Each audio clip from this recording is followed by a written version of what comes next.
ओम श्री गणेशाय नमः। संक्षिप्त श्री पद्मपुराण षष्ठी खंड तुलसी स्तोत्र का वर्णन। ब्राह्मणों ने कहा, हे गुरुदेव, हमने आपके मुख से तुलसी के पत्र और पुष्प का शुभ महात्म्य सुना, जो भगवान श्री विष्णु को बहुत ही प्रिय है। अब हम लोग तुलसी के पुण्यमय स्तोत्र का श्रवण करना चाहते हैं। श्री व्यास जी बोले, हे ब्राह्मणों, पहले स्कंद पुराण में मैं जो कुछ बतला आया हूँ वही यहाँ कहता हूँ। सतानंद मुनि के शिष्य कठोर व्रत का पालन करने वाले थे।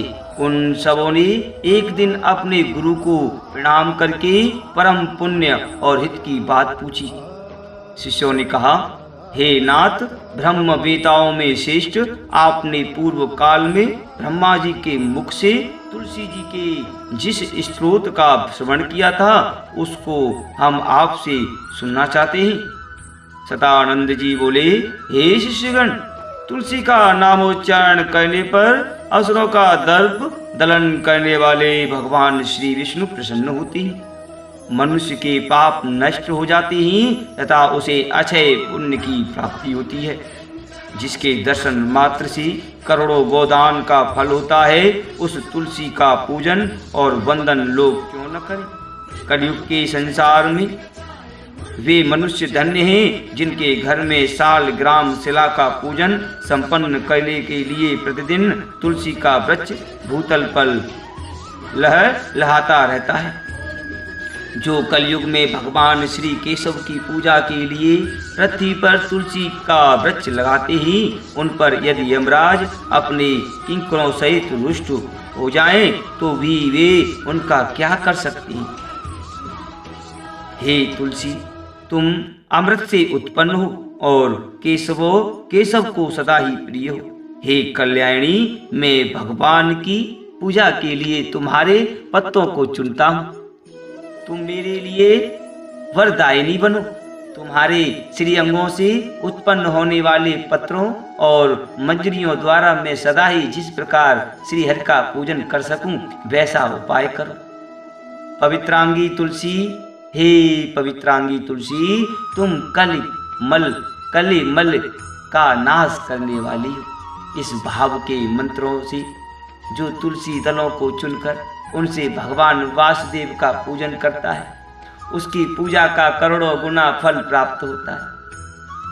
हे देवेश्वरी, बड़े बड़े देवता भी तुम्हारे प्रभाव का गायन करते हैं। मुनि, सिद्ध, गंधर्व, पाताल निवासी, साक्षात नागराज, शेष तथा संपूर्ण देवता भी तुम्हारे प्रभाव को नहीं जानते। केवल भगवान श्री विष्णु ही तुम्हारी महिमा को पूर्ण रूप से जानते हैं। जिस समय क्षीर समुद्र के मंथन का उद्योग प्रारंभ हुआ था, उस समय श्री विष्णु के आनंदांश से तुम्हारा प्रादुर्भाव हुआ था। पूर्व काल में श्री हरि ने तुम्हें अपने मस्तक पर धारण किया था। हे देवी, उस समय श्री विष्णु के शरीर का संपर्क पाकर तुम परम पवित्र हो गई थी। हे तुलसी, मैं तुम्हें बारंबार प्रणाम करता हूँ। तुम्हारे श्री अंग से उत्पन्न पत्रों द्वारा जिस प्रकार श्री हरि की पूजा कर सकूं, ऐसी कृपा करो जिससे मैं निर्विघ्नता पूर्वक परम गति को प्राप्त हूँ। साक्षात श्री कृष्ण ने तुम्हें गोमती तट पर लगाया और बढ़ाया था। वृंदावन में विचरते समय उन्होंने संपूर्ण जगत और गोपियों के हित के लिए तुलसी का सेवन किया।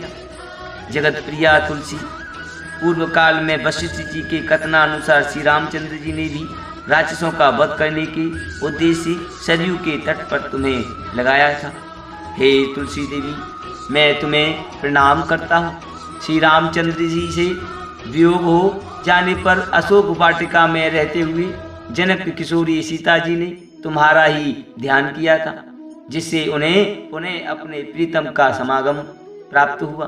पूर्व काल में हिमालय पर्वत पर भगवान शंकर की प्राप्ति के लिए पार्वती देवी ने तुम्हें लगाया और अपनी अविष्ट सिद्धि के लिए तुम्हारा सेवन किया था।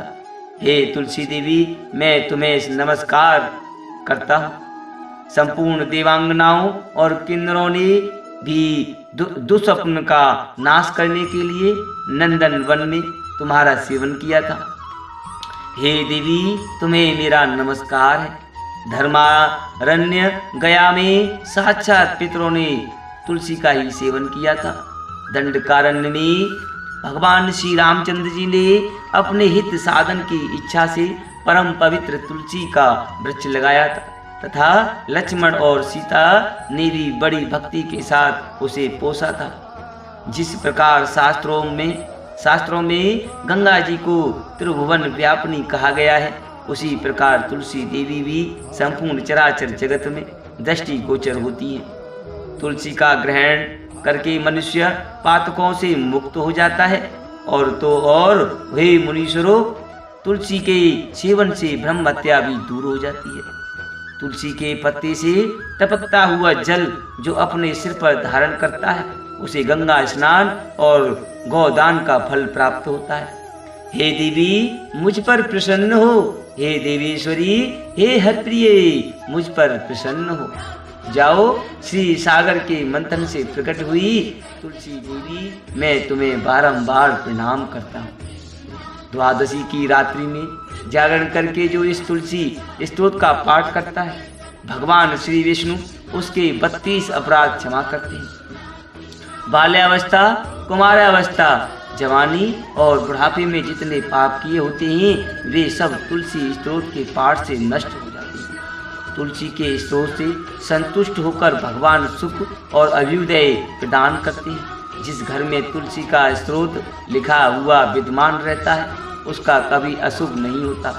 उसका सब कुछ मंगलमय होता है, किंचित भी अमंगल नहीं होता। उसके लिए सदा सुकाल रहता है। वह घर प्रचुर धन धान्य से भरा रहता है।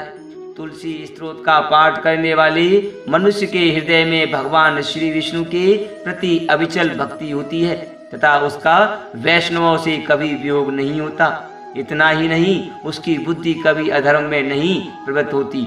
जो द्वादशी की रात्रि में जागरण करके तुलसी स्तोत्र का पाठ करता है, उसे करोड़ों तीर्थों से के सेवनों का फल प्राप्त होता है। ओम नमो भगवते वासुदेवाय नमः।